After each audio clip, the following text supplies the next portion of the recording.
చాలా. ఐషు, నీకు favourite teacher ఎవరు? అండ్ నువ్వు కూడా బాగా నోటేరియస్ స్టూడెంట్. నేను చాలా I was so no sir, నా సమ్మ వాళ్ళ యా సార్. నేను ఫస్ట్ ఇయర్ కాలేజ్ యాక్చువల్గా నేనేంటంటే study in girls school, girls college. వీళ్ళందరూ లవ్ స్టోరీలు చెప్తుంటే నేను చాలా ఫీల్ అయిపోతున్నాను. అదేంటి గర్ల్స్ స్కూల్ బయట ఉంటారు కదా? లేదు, బట్ టీచర్స్ కూడా ఫీమేల్సే కదా. నా లైఫ్ అంతా అలా అయిపోయింది. ఇంకా కాలేజ్ బయట ఉంటారు కదా, కాలేజ్ బయట బయట ఉన్నారు, నువ్వు ఏమన్నా అడుగుతున్నారు. నేను కూడా గర్ల్స్ స్కూలే. సో నేను I tell you one incident what happen in my first year college. నేను జాయిన్ అయిన తర్వాత లైక్ మామూలుగా బంక్ చేస్తాం కదా కాలేజ్, అది ఒక రోజు 2 రోజులు చేస్తాం. నేను కంటిన్యూస్ గా ఒక 5-6 days బంక్ చేసి తిరగడాలు అవి ఇవి like out of excitement.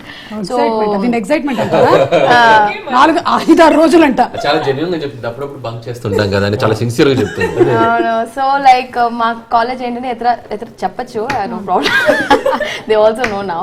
So అక్కడేమో హెచ్ఓడి దగ్గర ఇప్పుడు లీవ్ వేస్తే మెడికల్ ఇది ఇవ్వాలి కదా, క్లాస్ టీచర్ సిగ్నేచర్ కావాలి, HOD head of the department వాళ్ళ సిగ్నేచర్ కావాలి, మా మదర్ కూడా సైన్ చేయాలి. 3 people సైన్ చేయాలి. మదర్ సైన్ నేను పెట్టేశాను, హెచ్ఓడి సిగ్నేచర్ కూడా నేనే పెట్టేశాను.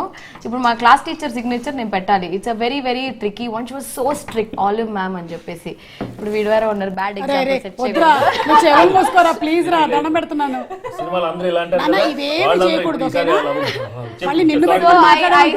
నేను ఫోర్జరీ చేశాను అంత. I just got caught and then forgery చేశారు. Surprisingly the HOD of my department was the college principal as well. చూసావా, తప్పు చేస్తే దొరికిపోతారు. మీరు ఎప్పుడు తన ముందు సంతకం పెట్టలేదు కదా సార్? పెట్టలేదు, కేర్ఫ్రీ.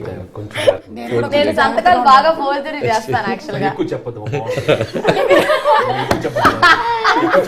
చూడు అన్ని న్యూస్ ఛానల్స్ లో నీ గురించి అలాగా చాలా